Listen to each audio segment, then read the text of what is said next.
Olá a todos, prazer estar aqui falando um pouquinho sobre a minha vida. Eu me chamo Estelinha Mendes, eu sou educadora cristã em formação, sou capelã escolar, como missionária da Junta de Missões Nacionais pela Convenção Batista Brasileira. Trabalho na minha igreja ativamente com o Ministério Infantil, trabalho com crianças, faço meus trabalhos voluntários, vou em alguns lugares também fazer meus trabalhos voluntários. Sou mãe de 3 filhos, Isabela, Gabriel e Lucas, 20, 14 e 12. Eu sou casada com o Antônio. Sou daqui do Espírito Santo, Serra. E eu recebi o convite de estar falando um pouquinho sobre aquilo que a gente tem vivido há muito tempo, mas só descobrimos há pouco tempo. Enfim, então vou falar um pouquinho para vocês sobre essa questão do TDAH na minha vida e como que, essa reviravolta, porque não é só o déficit de atenção, é também a hiperatividade. As pernas aqui embaixo estão assim, ó, balançando, porque uma das coisas é que a perna da gente não para. Isso até dormindo, sabe? Essa questão da hiperatividade é muito complicada, porque às vezes até quando a gente vai dormir, o cérebro da gente meio que ele não para. Ele fica, parece que, eu não sei explicar, parece que ele fica o tempo todo cheio de ideias, e aí a gente tem, às vezes eu corro, escrevo alguma coisa que eu fico pensando, vem várias coisas assim. Eu sei que a gente tem uma mente muito criativa, muito mesmo, mas vamos lá, vamos falar um pouquinho sobre isso. Eu não sou psicóloga, então eu não posso explicar para vocês o que é, como que funciona essa questão de hormonal, ou o que é neurotransmissores, o que seja. Eu sou uma paciente nesse momento e tenho TDAH. Além de outras coisas mais, como vamos falar sobre o TDAH, sobre isso. Eu sou uma família inteira de TDAH, tá? E a gente passa um pouco de dificuldade em casa com questão de conversa, às vezes. Às vezes a gente tá falando a mesma coisa, mas o cérebro da gente entende o outro. Então, quem tá perto, às vezes fica até meio doido. Fala, gente, vocês estão falando a mesma coisa, estão discutindo, defendendo a mesma coisa. Mas é assim que acontece. São 5 pessoas aqui em casa. Tem alguns irmãos que também têm. E aí, quando eu descobri o TDAH? Vamos lá. Vou começar contando um pouco da minha história lá atrás. Porque eu sempre tive dificuldade na escola. Sempre passei de ano empurrando. Não era preguiça. Isso me deixa triste, porque algumas pessoas sempre tratou como preguiça ou como burrice, mais ou menos isso. Isso sempre me deixou triste, porque eu tinha uma tendência terrível a querer desistir das coisas, a começar algo assim, isso até mesmo na igreja. Começava um ministério, um projeto, alguma coisa, e ficava aquele negócio assim, grande. Ai, quero fazer isso, vamos fazer isso. E começava. Eu começava. Mas no meio do caminho, eu não sei o que acontecia, que eu perdi interesse. E eu nunca entendi por que isso. Olha, não é fácil. Mas enfim. Reprovei em 2 séries na escola. Por mais que eu me esforçasse, às vezes eu, sei lá, parecia que eu não gostava. Pra você ter uma ideia, eu comecei a fazer engenharia biomédica, uma das faculdades mais difíceis que tem. Eu era excepcional na matéria de cálculo, eu era ótima na matéria de cálculo. Comecei a fazer, passou um tempo, quase que meio que na metade da faculdade, dentro da escola, eu olhei e falei, gente, o que eu tô fazendo aqui? Eu não quero ficar aqui não. E aí eu peguei minhas coisas e fui embora para casa, nunca mais voltei. Eu tinha as melhores notas em cálculos. Eu fechava as provas de cálculo. Lógico, algumas matérias eram mais difíceis, eu tinha que penar um pouco para poder conseguir. Comecei também a fazer enfermagem, pedagogia. Na realidade eu nunca soube o que eu queria. Eu sou enfermeira. Eu trabalhava num hospital na emergência e era o que eu gostava. Nunca consegui, nos setores que eu trabalhei de internação, eu não consegui ter sucesso. Mas na emergência eu tinha sucesso, fazia isso muito bem, muito bem. Hoje já não trabalho mais, por opção, quero ficar em casa. Mas a minha filha sempre falou na minha cabeça, mãe, você tem alguma coisa errada com você, eu acho que você tem TDAH. Eu falava, não, você tá doida, menina, para com isso, não tem nada a ver uma coisa com a outra. E eu acho que você é hiperativa, você não para, você quer fazer um monte de coisa. Sabe assim, a cabeça da gente quer fazer um monte de coisas. Muitas coisas, muitas. A gente acha que é capaz de fazer tudo. A gente até começa. Mas aí no meio do caminho a gente quer parar. Porque enjoou. Ou então porque viu alguma coisa que chamou mais atenção e foi. É mais ou menos isso. Para falar com vocês aqui hoje, eu tô tentando ao máximo me concentrar para eu não viajar. Porque é mais ou menos isso. Enfim, e aí fui levar minha filha numa consulta, porque ela tem. E aí a gente foi levar para poder descobrir o que estava acontecendo e tal. E quando a gente chegou lá, o médico começou a falar, fazer várias perguntas, vários testes. E eu fui ouvindo aquilo. Eu fui ouvindo. Eu falei, gente, eu tenho isso. E a gente tem que tomar um cuidado com isso.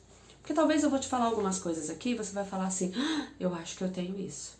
Mas não é você que tem que dar o diagnóstico. Quem dá o diagnóstico é o psiquiatra ou o neuro.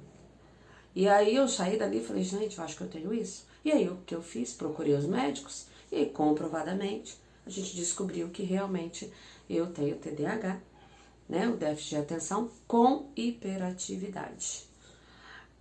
Para eu ficar sentada aqui falando com vocês, quase que alguém tem que me amarrar aqui, porque é muito difícil. Eu começo a ver séries e eu não consigo. Eu corro pro final para ver. Filmes, é uma luta para eu conseguir ficar parada e ver. Vídeos rápidos me chamam a atenção. Vídeos que tenham finais rápidos, agora que ficam enrolando, eu corro e vou pro final. É mais ou menos isso.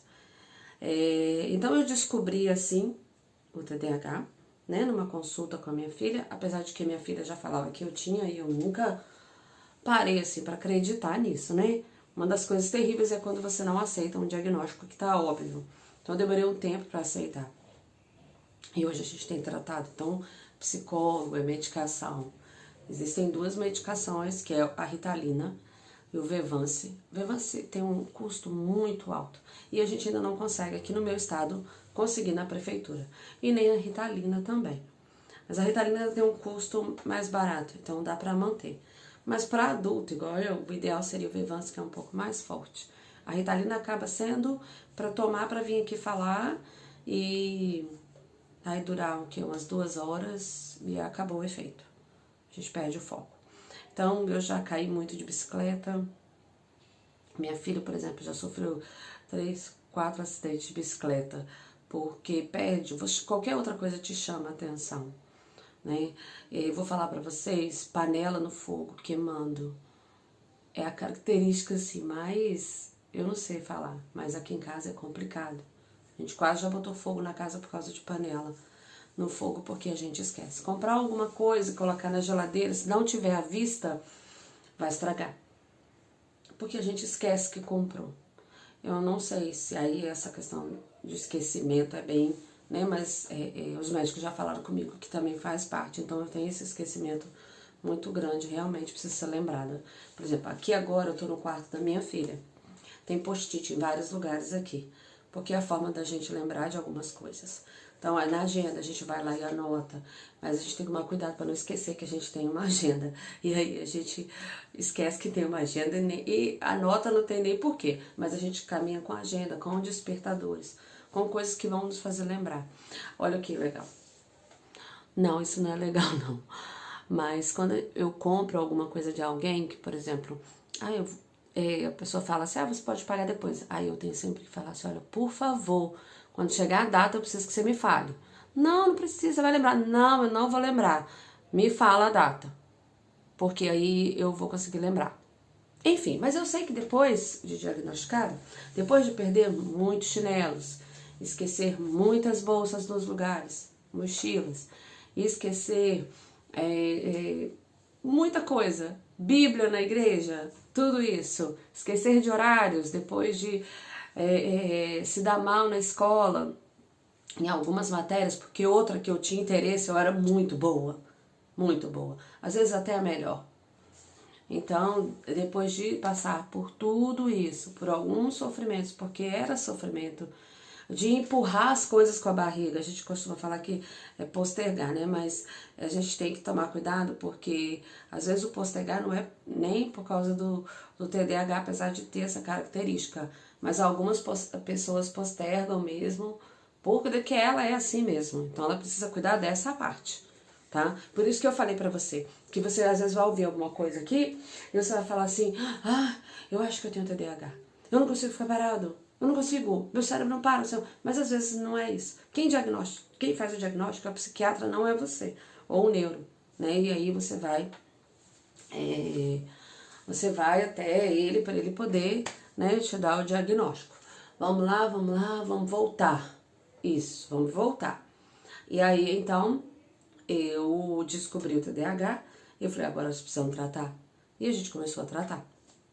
Só que lembra que eu falei que é uma família inteira? E manter isso não é fácil, porque as medicações são caras, psicólogo, terapia é caro. Então a gente tenta mais ou menos que dar prioridade para as pessoas que estão estudando. Hoje eu estou fazendo faculdade, já vou entrar na segunda faculdade, já vou entrar agora na segunda, porque eu tô conseguindo focar. Eu comecei a fazer capelania escolar, e na capelania escolar foi o período que eu descobri isso, e aí eu descobri que eu amava aquilo, eu amava ensinar, eu amava estar com crianças, eu amo, na realidade, contar a história e viver tudo isso. Então esse é o meu hiperfoco. As pessoas falam, qual que é o seu hiperfoco? Então é aquilo que você gosta, que você vai estar o melhor. Não que você não vai fazer os outros, você vai fazer os outros, mas não vai se dedicar tanto quanto você dedica àquilo que você gosta. Quando você faz aquilo que você gosta, de fato, que é seu, é aquilo ali, é o que você, sabe, é o que você quer para a sua vida. Igual quando eu era no hospital, que eu amo aquilo ali, mas na emergência, então eu era melhor. Eu era realmente a melhor, de verdade. E hoje, o meu melhor eu tenho dedicado a isso. Eu sou missionária, e é incrível porque eu gosto da capelania escolar, eu já fiz isso, de contar a história, conto história a minha vida toda, mas a capelania escolar em específico é o que eu gosto, ir para a escola. Aí com isso surgiu o interesse de fazer a pedagogia, vou começar a fazer. E eu já estou pensando, olha só como que é a minha mente. A gente quer fazer muitas coisas, mas tenho pedido a Deus para eu manter esse foco. Quando terminar, faço uma pós em psicopedagogia, e aí então vou fazer um mestrado também todo voltado nessa linha reta, porque a gente tenta seguir uma linha reta, mas olha, gente, se passar alguma coisa diferente do lado da gente, interessante, a gente só faz assim, ó, e volta para trás, e vai fazer outra coisa. É desse jeito. Isso não é bom. Às vezes, eu não gosto de falar porque parece que virou uma modinha hoje, né? Mas não é que virou uma modinha. É porque as pessoas não sabem que elas têm. E muitas pessoas deixaram de ter promoções no trabalho, deixaram de ter sucesso em alguma coisa, porque não sabia que tinha. Muitas pessoas sofreram. Algumas, não vou dizer a maioria, mas muitos procuram as drogas, o vício, né? Para poder conseguir se focar em outra coisa sem saber o que ele tem, porque ali é um lugar que ele não vai pensar em nada. Então, assim, graças a Deus eu tenho uma estabilidade, tanto familiar, assim, quanto espiritual, que me mantém de pé e que não deixa eu procurar as coisas que possam me prejudicar, né? Então, assim, enfim, é muito difícil, não é fácil. Então, eu vou falar pra você, não é fácil, é difícil. Porque às vezes as pessoas têm que te explicar uma coisa várias vezes. Porque no momento da primeira explicação, você perdeu totalmente o foco. Mas eu quero falar pra você que o dia que eu comecei a tratar e tomar medicação, parece que eu era cega. E algumas coisas começaram a abrir. Então, até mesmo na igreja, mensagens de pastor, essas coisas assim, quando eu comecei a tomar medicação, parece que abriu os meus olhos e eu... É assim? Como que é isso? É desse jeito. Parece que é algo novo que abre na sua vida, é um universo novo. E foi isso que aconteceu comigo. Então, hoje eu convivo muito bem com a TDAH, eu tenho as minhas dificuldades, sim, mas eu tenho buscado ter sucesso em tudo aquilo que eu faço. Eu só queria que muitas pessoas tivessem oportunidade. As oportunidades que eu tenho de tratar, de tomar medicação, mesmo com toda a dificuldade de comprar medicação, mas a gente tem buscado fazer o que é melhor. Queria que outras pessoas tivessem essa oportunidade. Hoje, para você ter ideia, mesmo eu tenho câncer, né? Então, mesmo com toda essa dificuldade do câncer que eu venho tratando há anos, eu tenho várias tarefas, porque tudo voltado para uma coisa só, que é o ensino, que é o que eu gosto de fazer. Então, eu consigo fazer tudo. Eu consigo meio que me organizar dentro da minha bagunça. Eu consigo. Mais ou menos isso. Não sei se vocês conseguem entender. Mas a gente consegue se organizar dentro da nossa bagunça e cumprir os nossos prazos. Mas não é fácil, é muito complicado. Eu não gosto de sair por aí falando, mas eu falo com algumas pessoas porque eu preciso que elas entendam que mesmo com o TDAH, isso não quer dizer que a sua vida acabou, que você tem que parar. Não, gente, isso é muito simples. Descobriu, bora tratar, bora fazer alguma coisa em relação a isso e vamos continuar a nossa vida. Vamos continuar a nossa vida. E é o que eu tô fazendo, continuando a minha vida. Não vou parar, não posso parar, até porque a hiperatividade não me deixa parar. Ela me motiva todo dia a não parar, não parar. É engraçado porque quando eu vou fazer uma comida, um almoço, eu não sei decidir o que eu vou cozinhar. Então eu faço várias coisas dessa forma. Eu vou colocar uma roupa, eu tenho que colocar várias roupas para tentar decidir com alguma. Eu já sei o momento que eu preciso fazer, o que eu tenho que usar, mas eu preciso tentar fazer mais ou menos. As coisas são por cores, para poder lembrar, para dar um foco. Ler um livro, eu não consigo ler. Então eu uso muitos aplicativos que falam para mim. Então eu coloco lá o PDF e ele vai ler para mim. Um aplicativo muito bom. Aí eu consigo. Por quê? Eu preciso estar fazendo outra coisa. E aí o aplicativo vai lendo. Outra dificuldade também é... Eu tô perdendo meu foco, calma. É quando a gente tem alguma coisa para fazer, por exemplo, um trabalho, alguma coisa, ou você tá em aula, isso que eu quero falar. Você tá em aula, tá tendo sua aula lá, ouvindo sua aula. Você não consegue focar lá na frente. O que você fica fazendo? Você vai fazer um desenho, você vai riscar, você vai... Eu só consigo prestar atenção nas coisas assim. Então, é meio que é difícil entender. Então a gente meio que fica com vergonha também de ficar falando assim. Porque as pessoas acham que a gente é meio que especial, né? A gente é meio especial. Tanto é que em alguns lugares a gente pode ter alguém pra tá orientando a gente, ajudando. Enem, você tem um tempo maior de prova no Enem. Você tem direito a ter uma pessoa até para ler as questões para você no Enem, porque a gente tem essa dificuldade. Prova pra gente tem que ser exatas, sabe? Exata, assim, ó. Aí é bom. Matemática, cálculo, é muito bom pra gente, pelo menos pra mim, né? Então as provas que a gente tem que escrever muito, detalhar muito, ou ler muito, acaba com a vida da gente.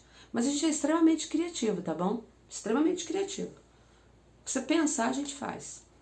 Agora, quando a gente foca numa coisa, a gente faz bem. As outras coisas nós vamos fazer, porque a gente tem que fazer, que a gente é obrigado a fazer. Não vai fazer melhor ou bom igual daquele jeito, mas a gente faz. E essa é a minha vida. E aqui em casa todo mundo é assim. É meio complicado, mas a gente tem sobrevivido, graças a Deus. Então, meu marido já achou o foco dele, a minha filha achou o foco. Nós estamos trabalhando agora nos dois pequenos para que eles também achem aquilo que eles querem fazer, para que eles tenham sucesso, para que eles não venham sofrer como eu e meu marido sofremos a vida inteira, sem saber o que a gente tinha. Então, hoje assim, a gente tá bem, mas ainda na luta, para não desistir, para não voltar atrás, para não deixar de fazer aquilo que é a nossa missão, vamos falar assim. Porque a vontade é de desistir todos os dias. Para começar a fazer outra coisa nova. Para largar no meio do caminho também. É mais ou menos isso. Eu espero que vocês tenham entendido como que é a vida de uma pessoa de TDAH. Mas pra vocês citar um exemplo para vocês, por exemplo, hoje eu acordei e o foco era eu preciso organizar as minhas coisas. Eu estava viajando, então estava num encontro de capelania e falei, preciso organizar as minhas coisas. E eu foquei nisso. Eu foquei tanto nisso, gente, que eu lembrei agora há pouco que eu não tinha comido ainda. Que eu não tinha tomado café e não tinha almoçado. Aí eu já quase passando mal porque eu tenho diabetes, desci correndo para comer alguma coisa. Porque o meu foco hoje, eu falei, eu preciso limpar minha casa, ajeitar as minhas coisas e tudo, e foquei nisso. Esqueci o resto. Literalmente eu esqueci mesmo, assim. Eu só lembrei porque eu passei mal. Aí eu desci e fui comer alguma coisa. Aí eu vim aqui fazer esse vídeo pra vocês. Mas assim, não tem dificuldade nenhuma nisso, assim. Não é coisa de outro mundo. Tem coisas que são muito piores. Mas a gente só precisa descobrir. Quem descobre isso pra gente é o psiquiatra ou o neuro, não é ninguém. Com a ajuda do psicopedagogo, o psicopedagogo também é muito bom. Tem alguns testes que é feito, tudo, e que ajudam, né? Mas é mais ou menos isso aí. Eu espero que vocês tenham entendido um pouquinho das coisas que eu passo, mas eu espero que tenha ajudado vocês em alguma coisa. Que Deus possa abençoar a sua vida aí na faculdade de vocês tenham sucesso. E se tem alguém que acha que tem TDAH, precisa procurar um médico. Não é ir lá e ver se consegue o remédio, até porque o remédio é difícil de comprar, ver se consegue o remédio, tomar, deu certo. Não. Não tome se você não tiver, porque isso pode te prejudicar. Então procura um psiquiatra, um neuro, faça testes, descubra se tem. Às vezes você está lutando no lugar errado. Às vezes você poderia estar tendo sucesso em outro lugar. E não sabe, né? É mais ou menos isso aí. Um grande beijo. Obrigada pela oportunidade. E eu vou deixar meu número com vocês. Se quiser saber mais alguma coisa, tiver mais alguma dúvida, podem me chamar. Que eu estou sempre disposta a atender. Beijo. Tchau.